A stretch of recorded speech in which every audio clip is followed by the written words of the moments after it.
Good morning, students. Today we are going to see the techniques of managerial control. We all know that controlling is a fundamental management function that ensures work accomplishment according to plans. It is concerned with measuring and evaluating performance to secure the best results of managerial efforts. It is an essential factor of scientific and successful management. It implies measuring actual performance, comparing it with the standards set by plans, and corrective deviations to ensure achievement of objectives according to plans. Controlling is a dynamic process and actions. It is a flow of information on the performance at the bottom level on regular basis, which is essential for effective control. As well as controlling involves setting standards, measuring actual performance, comparing the actual performance with standards, analyzing the deviation and corrective deviation from the standards. And today we are going to see the techniques of managerial control. The various techniques of managerial control may be classified into two broad categories. One is traditional technique and other one is modern technique. Under traditional technique, we have personal observation, statistical reports, break-even analysis, budgetary control. Whereas in modern techniques, it is classified into return on investment, ratio analysis, responsibility accounting, management audit, PERT and CPM. This is also one of the modern technique. PERT means program evaluation and review technique. CPM means critical path method. And the next one is MIS, management information system. So these are the different technique where we are going to see it in detail now.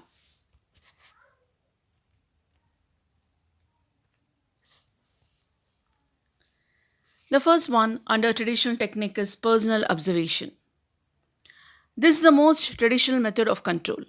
Personal observation enables the manager to collect first hand information. It also creates a psychological pressure on the employees to perform well as they are aware that they are being observed personally on their job. It is a very time consuming exercise and cannot effectively be used in all kinds of job. It will create a psychological pressure on the employee to perform well. So this is a personal observation, which is a very important technique under traditional method of technique.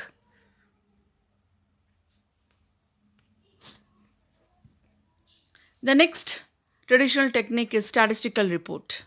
Statistical analysis in the form of averages, percentages, ratios, correlation, etc. present useful information to the managers regarding performance of the organization in various areas. Such information, when presented in the form of charts, graphs, tables, etc., enables the managers to read them more easily and allow a comparison to be made with performance in previous periods and also with the benchmarks. So, various measures like averages, percentages, ratios, correlations, regressions, etc., will give the statistical reports for traditional technique. Statistical information on the performance of employees help to exercise their control. So, this is statistical reports under traditional technique.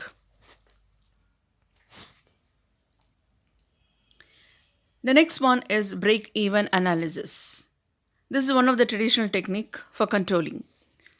Break-even analysis is a technique used by managers to study the relationship between cost, volume, and profit. It determines the probable profit and losses at different levels of activity. The sales volume at which there is no profit, no loss is known as break-even point. It is a useful technique for the managers as it helps in estimating profits at different levels of activities. In the figure, it shows break-even chart of a firm.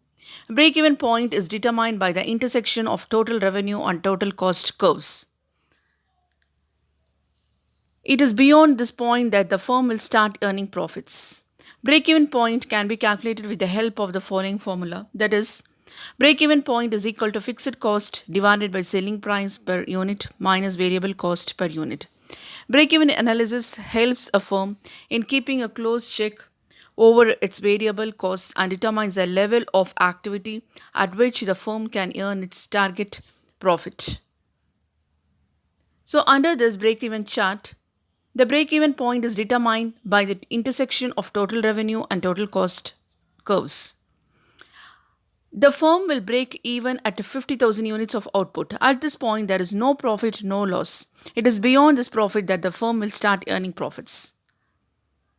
So, the sales volume at which there is no profit, no loss is known as a break even point.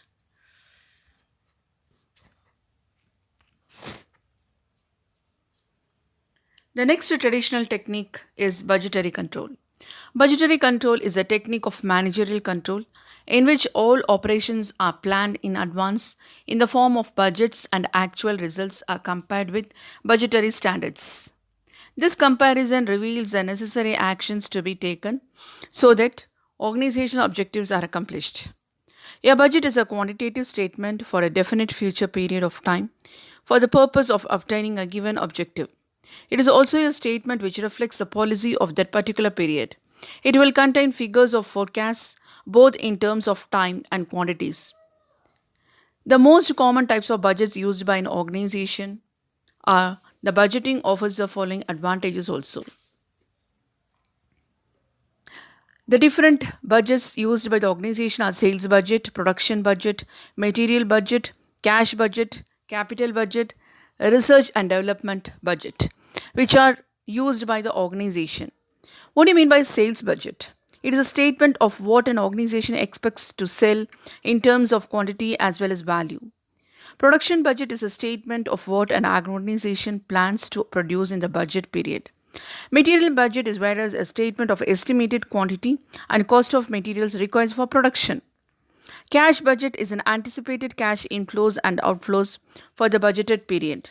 Capital budget is estimated spending on major long term assets like new factory or major equipment. Research and development budget is also estimated spending for the development or refinement of product and processes. Budgeting offers also has advantages.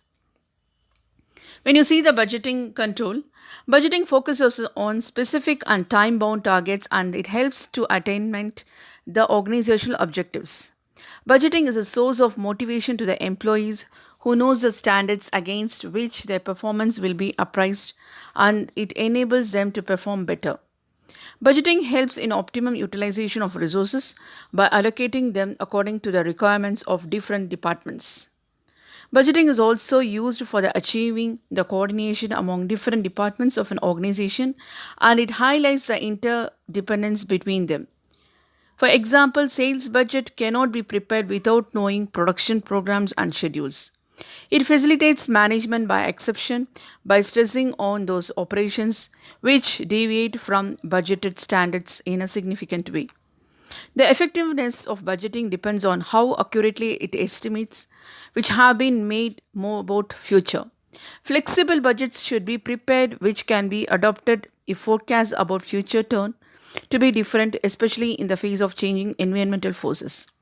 Managers must remember that budgeting should not be viewed as an end but a means to achieve organizational objectives. So, these are the traditional techniques of budgetary controls. So, you have seen the traditional technique that is personal observation, statistical reports, break even analysis, budgetary control.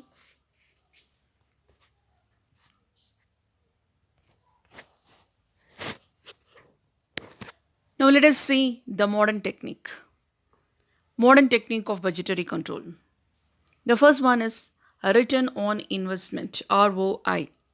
Return on investment is a useful technique which provides the basic yardstick for measuring whether or not invested capital has been used effectively for generating reasonable amount of return. Return on investment can be used to measure overall performance of an organization or its individual departments or division. It can be calculated as return on investment formula that is equal to net profit divided by cost of investment into 100. Net income before or after tax may be used for making comparisons. Total investments include both working as well as fixed capital investments in business. According to this technique, return on investment can be increased either by increasing sales volume proportionally more than total investment or by reducing total investment without having any reductions in sales volume. Return on investment provides top management an effective means of control for measuring and comparing performance of different departments. It also permits departmental managers to find out the problems which affect the return on investment in an advanced manner.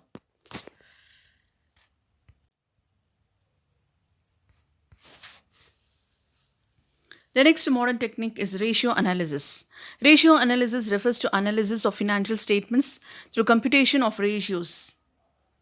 The most commonly ratios used by the organization can be classified into different categories, which is a liquidity ratio, solvency ratio, profitability ratio, turnover ratio. So let us see it in detail. Liquidity ratio. Liquidity ratios are calculated to determine short-term solvency of business. Analysis of current position of liquid funds determines the ability of the business to pay amount due to its stakeholders. It is used to ascertain short-term solvency of business as well as it shows the ability to meet short-term obligations. Under this, the current ratio is equal to current assets divided by current liabilities. The next ratio analysis is solvency ratio. Ratios which are calculated to determine the long-term solvency of business are known as solvency ratios. These ratios determine the ability of a business to service its indebtedness. Solvency ratio is equal to net income plus depreciation divided by all liabilities. The next ratio is profitability ratio.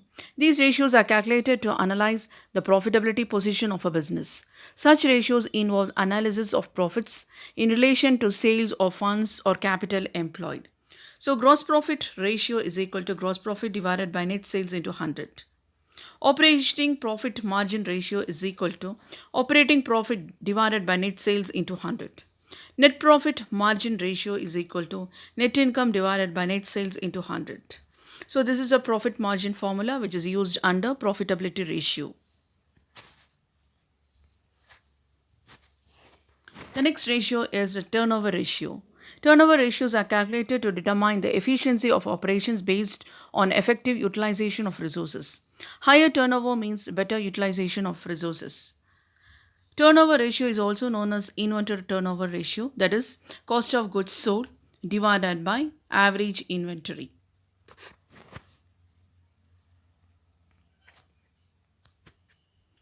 The next one is modern technique of controlling is responsibility accounting. Responsibility accounting is a system of accounting in which different sections, divisions, and departments of an organization are set up as responsibility centers. The head of the center is responsible for achieving the target center for his center. Different sections of departments are taken by responsibility centers, and the persons in charge of the center is responsibility for achieving the target. The responsibility accounting, there are different centers which are the following. One is cost center. A cost or expense center is a segment of an organization in which managers are held responsible for the cost incurred in the center but not for the revenues. For example, in a manufacturing organization, production department is classified as cost center. Here are some of the examples also. That is marketing department, human resources, research and development, work office, quality assurance department. So here the location, person or department for which the cost is assigned for cost control. The next center is revenue center. Revenue center is a segment of an organization which is primarily responsible for generating revenue. For example, marketing department of an organization may be classified as a revenue center. The next center is profit center. Your profit center is a segment of an organization whose manager is responsible for both revenues and a cost. For example, repairs and maintenance departments of an organization may be treated as a profit center if it is allowed to bill other production departments for the services provided to them.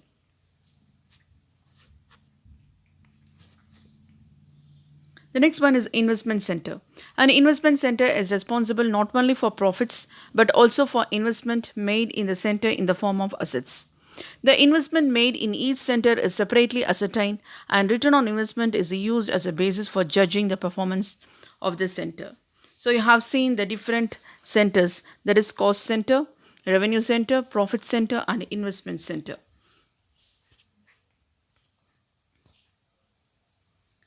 Management audit is one of the modern technique. Management audit refers to systematic appraisal of the overall performance of the management of an organization.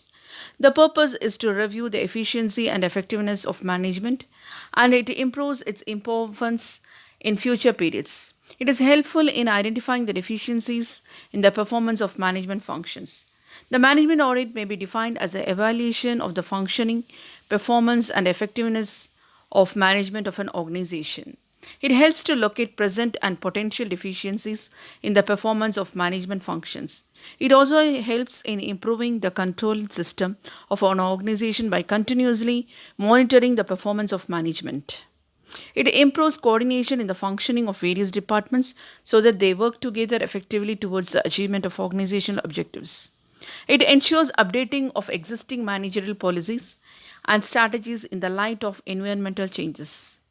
Conducting management audit may sometimes pose a problem as there are no standard techniques of management audit. Also, management audit is not compulsory under any law. Enlightened managers, however, understand its usefulness in improving overall performance of the organization.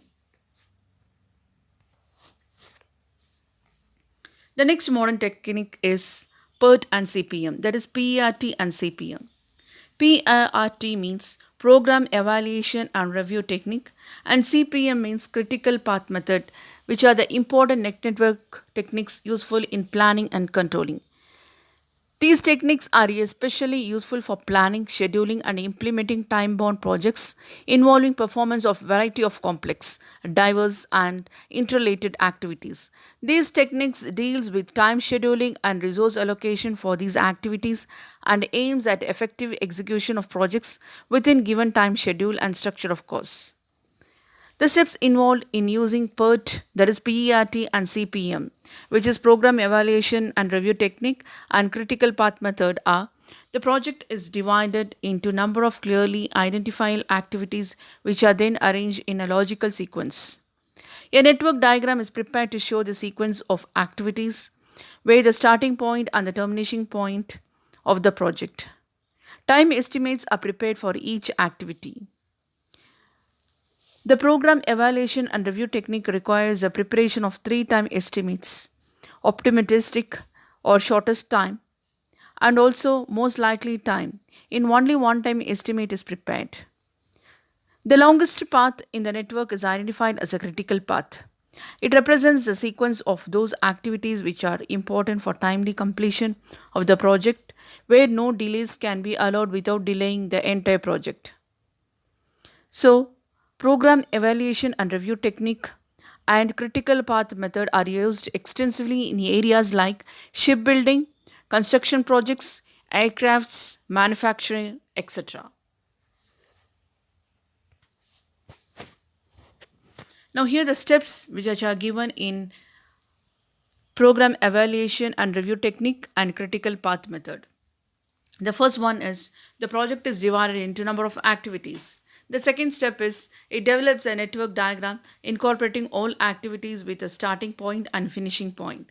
The third step is three time estimates, that is optimistic, most likely, and pessimistic are made. The fourth one is the longest path in the network, which is identified as a critical path. The fifth step is it is planned, may be modified for prompt execution and timely completion of the projects. So these are the steps which are in program evaluation and review technique, and CPM, which is a critical path method, which are the important network useful in planning and controlling.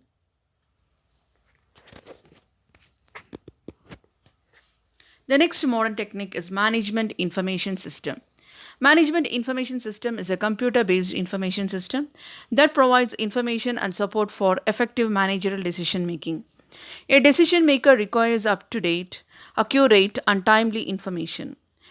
Management information system provides the requirement information to the managers by systematically processing a massive data generated in an organization. Management information system is an important communication tool for managers. Management information system also serves as an important control technique. It provides data and information to the managers at the right time so that appropriate corrective action may be taken in case of deviations from standards.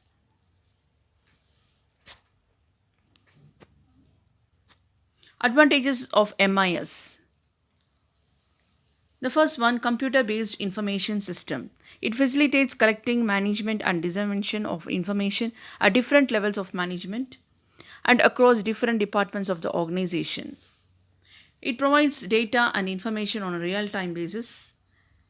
It supports the planning, decision making, and controlling at all levels. The collection and processing and dissemination of information. It is the quality of information which is improved. Cost effectiveness. Managers are not overloaded with too many information.